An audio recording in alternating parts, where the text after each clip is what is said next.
السلام علیکم ورحمۃ اللہ۔ پیارے بھائیوں اور معززات ماؤں بہنوں اور بیٹیوں، بلوغ المرام کتاب الطہارہ سبق نمبر ہے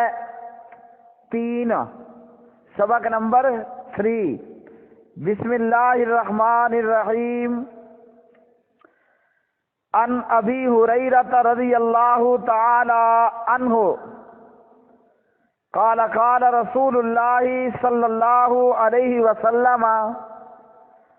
طہور اناء احدکم اذا ولغ فیہ القلب ان یغسلہ 7 مرات اولاہن بالتراب، اخرجہ مسلم وفی لفظ لہ فلیرقہ،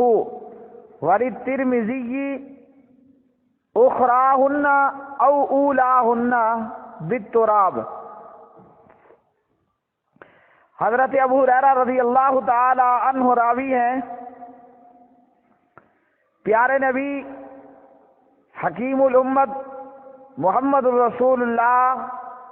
صلی اللہ علیہ وسلم نے فرمایا، تم میں سے کسی کے برتن میں جب کتا منہ ڈال جائے تو اسے پاک کرنے کا طریقہ یہ ہے کہ اس برتن کو 7 مرتبہ دھویا جائے۔ اس برتن کو 7 مرتبہ دھو لو۔ پہلی مرتبہ اسے مٹی سے صاف کیا جائے، اور مسلم کی ایک روایت میں ہے برتن میں جو کچھ بھی ہے اسے انڈیل دو، یعنی ضائع کر دو۔ اور ترمذی میں یہ الفاظ ہیں، پہلی مرتبہ یا آخری مرتبہ میں مٹی کے ساتھ صاف کیا جائے۔ اسی طرح صحیح مسلم کی ایک روایت میں 7ویں بار کی بجائے 8ویں مرتبہ مٹی سے دھونے کا بھی ذکر ہے۔ تو پیارے نبی صلی اللہ علیہ وسلم نے، جو کہ اس امت میں اور کائنات میں سب سے بڑے حکیم ہیں، حکیم الامت محمد الرسول اللہ صلی اللہ علیہ وسلم، اپنے اس فرمان میں، اپنی اس حدیث میں ہمیں یہ بتلا رہے ہیں کہ کتا جب برتن میں منہ ڈالے تو اس برتن کو دھونا ہے، نمبر 1، اور برتن میں جو کچھ ہے اس تمام کو انڈیل دینا ہے، ضائع کر دینا ہے۔ برتن میں جو کچھ موجود ہے اسے انڈیل دینا ہے۔ کتا جس برتن میں منہ ڈالے اس برتن کو 7 مرتبہ دھونا ہے، اور اس برتن میں جو کچھ موجود ہے اس کو انڈیل دینا ہے، ضائع کر دینا ہے۔ تو اس حدیث سے یہ معلوم ہوا کہ کتا پلید ہے۔ اور اسی طرح قرآن مجید فرقان حمید میں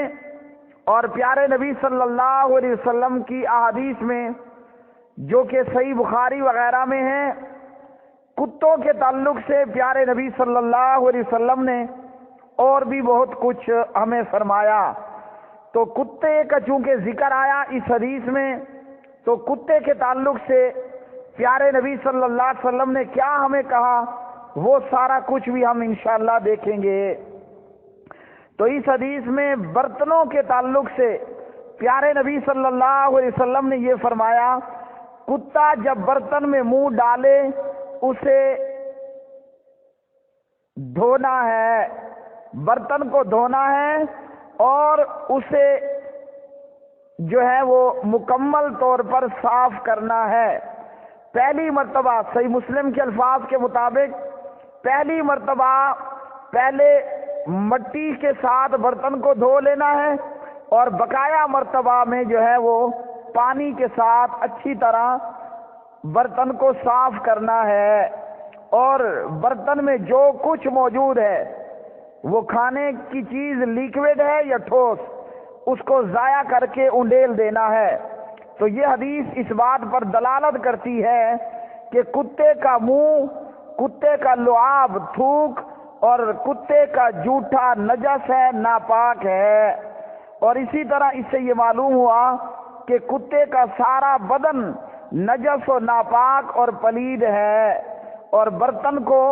7 مرتبہ میں دھونا ضروری ہے۔ تو معلوم ہوا کہ کتا اس قدر پلید ہے۔ اب کتا پلید کیوں ہے؟ دور حاضر کے اتباع نے اور ڈاکٹروں نے یہ واضح کیا کہ اکثر کتوں کی آنتوں میں، کتے کی آنتوں میں چھوٹے چھوٹے جرثومے ہوتے ہیں، اور یہ جرثومے 4 ملی میٹر لمبے ہوتے ہیں۔ جب کتا فضلہ کرتا ہے، جب کتا پخانہ کرتا ہے، تو اس کتے کے پخانے میں بکثرت انڈے خارج ہوتے ہیں، اور فضلہ خارج ہونے کے بعد، یعنی پخانہ نکلنے کے بعد، جو کیڑے ہوتے ہیں وہ ارد گرد بالوں میں کثرت کے ساتھ چمٹ جاتے ہیں۔ کتا جب اپنی زبان سے اپنا جسم صاف کرتا ہے تو یہ چھوٹے چھوٹے کیڑے انڈے اس کی زبان اور منہ کے ساتھ لگ جاتے ہیں۔ پھر جب کتا کسی برتن میں منہ ڈالتا ہے، یا کتا پانی پیتا ہے، یا کتا انسان کا منہ چومتا ہے، جیسا کہ غیر مسلم اور یورپین لوگ کتوں کے منہ چوم رہے ہوتے ہیں، کتوں کو گھروں میں رکھا ہے، کتوں کے ساتھ سو رہے ہیں، اور اس کے علاوہ دیگر حرکتیں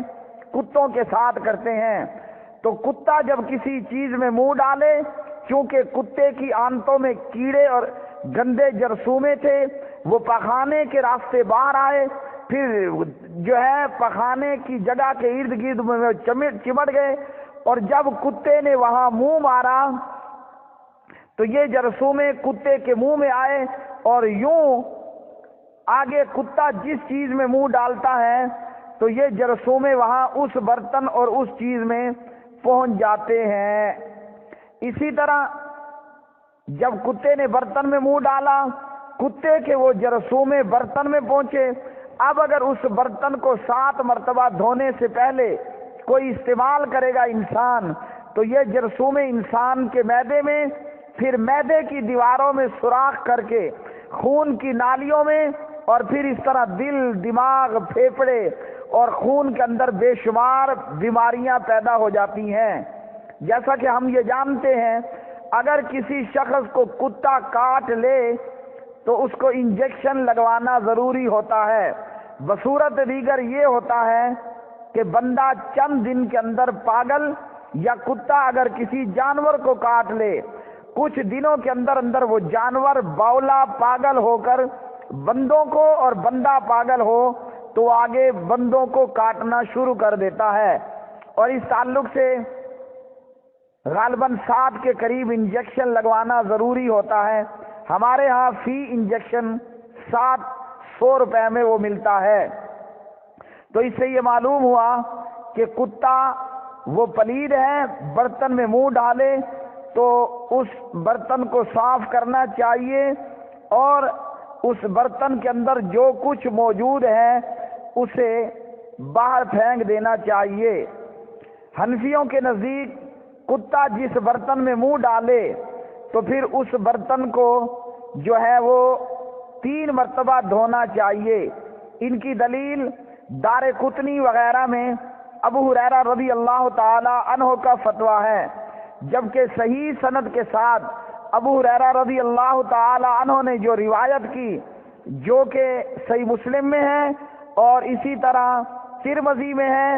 اور خود اسی طرح حضرت ابو ہریرہ رضی اللہ تعالی عنہ کا ان 3 دفعہ کے علاوہ ایک اور فتویٰ جس میں 7 دفعہ برتن کو اچھی طرح صاف کرنے کا ذکر ہے۔ تو نبی صلی اللہ علیہ وسلم کی صحیح حدیث سے ہمیں یہ معلوم ہوا کہ کتا اگر کسی برتن میں منہ ڈال دے، اس کے اندر جو کچھ موجود اس کو ضائع کرنا ہے، اور ایسے برتن کو 7 مرتبہ دھونا ہے۔ پہلی مرتبہ میں مٹی سے،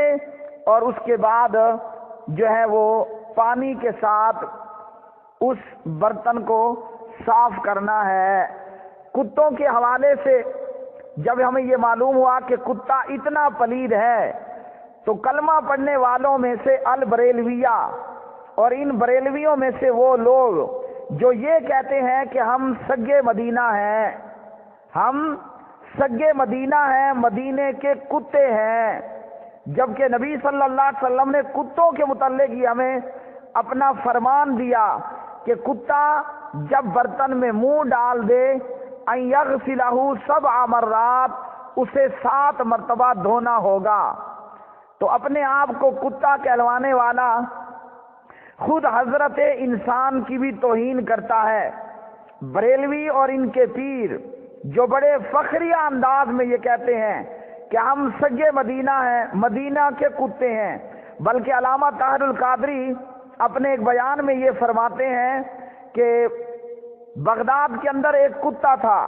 اس کتے پر ایک بہت بڑے پیر کی نظر پڑ گئی۔ اب وہ کتا جس پر پیر کی نظر پڑی تھی، جب وہ کتوں کے بیچ میں بیٹھتا تو بغداد کے دیگر کتے ارد گرد حلقہ بنا کر، اس کے ارد گرد حلقہ بنا کر دائرہ بنا کر بیٹھ جاتے، یعنی یہ کتا کتوں میں پیر ہو گیا۔ کیوں کہ اس کتے پر پیر کی نظر پڑ گئی، جبکہ یہ واقعہ من گھڑت اور جھوٹا ہے۔ اور یوں یہ لوگ اپنے آپ کو بغداد کے کتے، غوث پاک کے کتے اور مدینے کے کتے کہلواتے ہیں، جبکہ ہمارے نبی صلی اللہ علیہ وسلم نے ہمیں یہ بتلایا کتا اگر برتن میں منہ ڈال دے اس کو 7 مرتبہ دھو۔ تو کتا خود کو کہلوانا کس قدر بری بات کہ انسان ہو کر، آدم کی اولاد ہو کر، اور اس پر محمد الرسول اللہ صلی اللہ علیہ وسلم کا امتی ہو کر اپنے آپ کو جب کوئی کتا کہلوائے تو وہ کس قدر بےہودہ بات کرنے والا ہوتا ہے۔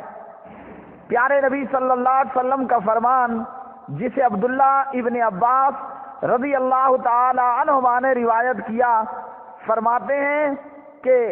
عبداللہ بن عباس فرماتے ہیں سمعت ابا طلحہ، میں نے ابو طلحہ کو سنا، ابو طلحہ نے کہا سمعت رسول اللہ صلی اللہ علیہ وسلم، میں نے اللہ کے رسول کو یہ فرماتے ہوئے سنا، لا تدخل الملائکۃ بیتا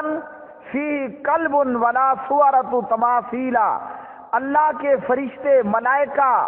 اس گھر میں داخل نہیں ہوتے جس میں کتا ہو اور جس میں تصاویریں ہوں۔ جس گھر میں کتا اور تصویر ہو فرشتے وہاں اس گھر میں داخل نہیں ہوتے۔ تو ایک پیارے نبی کا فرمان کہ کتا برتن میں منہ ڈالے تو اس برتن کو 7 مرتبہ دھو، پہلی مرتبہ میں مٹی سے اور بقایا مرتبہ میں پانی کے ساتھ۔ اور اس حدیث میں فرمایا جس گھر کے اندر کتا ہو اور یا تصویر ہو وہاں پر فرشتے داخل نہیں ہوتے۔ اور اسی طرح یہ میرے سامنے پیارے نبی صلی اللہ علیہ وسلم کا فرمان صحیح بخاری حدیث نمبر 3227 میں آپ صلی اللہ علیہ وسلم سے جبرائیل نے آنے کا وعدہ کیا کہ میں آؤں گا۔ وعد النبی صلی اللہ علیہ وسلم جبریل نے کہا میں فلاں وقت میں آؤں گا، مگر جبریل بتائے گئے وقت پر نہ آیا، اور جب آیا تو عرض کی کہ آپ کے گھر میں کتا موجود تھا۔ اور کتا کیا تھا؟ کتے کا پلا، چھوٹا سا ایک کتے کا بچونگڑا، کتے کا بچہ وہاں موجود تھا۔ نبی کے گھر میں کتے کا بچہ، کتے کا پلا بچونگڑا موجود تھا۔ جب وہ بچونگڑا وہاں سے نکل گیا یا نکال دیا گیا اور جبرائیل نے فرمایا کہ میں کیوں نہیں وقت پر آیا، انا لا ندخل بیتا فیہ صورۃ ولا کلب، ہم ملائکہ اس گھر میں داخل نہیں ہوتے جس گھر کے اندر کتے ہوں یا جس گھر کے اندر تصاویر موجود ہوں۔ تو اس حدیث سے بھی یہ معلوم ہوا کہ کتا برتن میں منہ ڈالے تو اس کو 7 مرتبہ دھو، اور اگر کتا جس گھر میں ہوگا، جس گھر کے اندر تصویر ہوگی، وہاں بھی ملائکہ فرشتے داخل نہیں ہوں گے۔ اسی طرح حضرت ابو ہریرہ رضی اللہ تعالی عنہ کی روایت ہے، صحیح بخاری میں یہ حدیث نمبر ہے 2322۔ ابو ہریرہ رضی اللہ تعالی عنہ فرماتے ہیں کہ پیارے نبی صلی اللہ علیہ وسلم نے فرمایا جس شخص نے زراعت اور مویشیوں کی نگہبانی کے علاوہ کوئی کتا رکھا، جس شخص نے اپنی کھیتی باڑی اور مویشیوں کی نگہبانی کے علاوہ میں کتا رکھا تو روزانہ اس کے اعمال میں سے، نیک اعمال میں سے کٹوتی کی جائے گی، اجر کم ہوتا رہے گا، ہاں سوائے اس کتے کے جو بکریوں یا کھیتی یا شکار کے لیے ہو۔ تو کتا رکھنا یہ بذات خود ایک گناہ ہے۔ کتا برتن میں منہ ڈالے تو برتن ناپاک ہو جائے، کتا گھر میں ہو، تصویر گھر میں ہو، فرشتے وہاں داخل نہ ہوں، اور کتا رکھنا صرف کھیتی باڑی کی حفاظت کے لیے، بکریوں جانوروں کی حفاظت کے لیے یا شکار کے لیے رکھنا درست، اس کے علاوہ میں اگر کوئی رکھے گا تو وہ گناہ کا ارتکاب کرے گا اور اس کے ثواب میں سے کمی ہوتی رہے گی۔ اسی طرح کتے کے حوالے سے پیارے نبی صلی اللہ علیہ وسلم کا یہ فرمان صحیح بخاری کے اندر حدیث نمبر ہے 175، 175 نمبر کی حدیث ہے۔ عدی بن حاتم اس کے راوی ہیں رضی اللہ تعالی عنہ، سألت النبی صلی اللہ علیہ وسلم اذا ارسلت کلبک المعلم فقتل فقل وَإِذَا أَكَلَ فَلَا تَأْكُلْ فَإِنَّمَا أَمْسَكَهُ عَلَى نَفْسِهِ۔ عدی بن حاتم رضی اللہ عنہ راوی فرماتے ہیں کہ میں نے پیارے نبی صلی اللہ علیہ وسلم سے پوچھا کتے کے شکار کے تعلق سے، تو پیارے نبی صلی اللہ علیہ وسلم نے فرمایا جب تو اپنے سکھائے گئے سدھائے ہوئے کتے کو چھوڑ اور وہ شکار کرے تو اسے کھا، اگر اس شکار میں سے اس نے کچھ کھا لیا تو تو پھر اس کو مت کھا، کیونکہ اس نے اپنے لیے شکار کیا ہے۔ فرماتے ہیں میں نے عرض کی بعض دفعہ میں اپنے کتے کو شکار کے لیے چھوڑتا ہوں، یعنی شکار پکڑ کر لائے، میں بعض دفعہ اپنے کتے کو شکار کے لیے چھوڑتا ہوں، پھر اس کے ساتھ دوسرے کتے بھی پاتا ہوں، تو آپ صلی اللہ علیہ وسلم نے فرمایا فلا تأکل، جب تو اپنے کتے کو شکار پہ چھوڑ، مثال کے طور پر کتے کو خرگوش پکڑنے کے لیے چھوڑا، جب تو اپنے کتے کو شکار کے لیے چھوڑ اور اس کے ساتھ دوسرے کتے بھی وہاں کھڑے ہوں تو اس شکار کو مت کھا۔ فَإِنَّمَا سَمَّيْتَ عَلَى كَلْبِكَ وَلَمْ تُسَمِّ عَلَى كَلْبٍ آخر، کیونکہ تو نے اپنے کتے کو چھوڑتے ہوئے بسم اللہ پڑھی تھی، دوسرے کتوں پر نہیں۔ تو اس حدیث سے بھی یہ معلوم ہوا کتے کے ذریعے شکار کیا جا سکتا ہے، جیسے اللہ نے سورہ المائدہ کے اندر پارہ 6 کے اندر بیان کیا، کتے کو شکار کرتے ہوئے، کتے کے ساتھ شکار کرتے ہوئے ضروری ہے کہ کتے کو پہلے سکھلایا جائے، تربیت دی جائے کہ کتا شکار کو کھانے کی غرض سے منہ نہ مارے بلکہ پکڑنے کی غرض سے اس کو منہ میں لے۔ اسی طرح کتے کو چھوڑتے ہوئے اس پر جب کتے کو شکاری چھوڑے تو بسم اللہ کہہ کر اس کا پٹا، اس کی رسی کو چھوڑے، پھر اگر اس کتے نے اس میں سے کچھ نہیں کھایا تو یہ شکار کھائے، اور اگر کتا اس میں سے کچھ نوچ لیتا ہے، کھا لیتا ہے، تو پھر اس کتے کا کیا ہوا شکار نہیں کھانا، اور اگر ساتھ میں دیگر کتے موجود ہوں تو پھر بھی اس میں سے نہیں کھانا۔ تو یہاں ان تمام احادیث سے یہ معلوم ہوا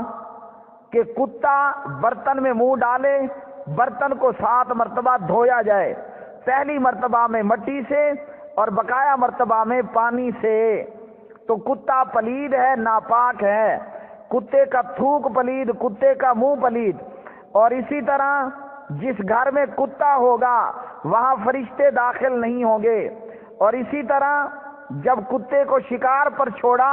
تو اس کے لیے بسم اللہ پڑھ کر چھوڑنا ہے، کتے نے شکار میں سے کھا لیا وہ شکار نہیں کھانا۔ اور اسی طرح جو شخص شوقیہ طور پر کتے پالتا ہے اس کے نیک اعمال میں سے کٹوتی کی جاتی رہے گی۔ تو یہاں سے یہ معلوم ہوا کہ جو لوگ اپنے آپ کو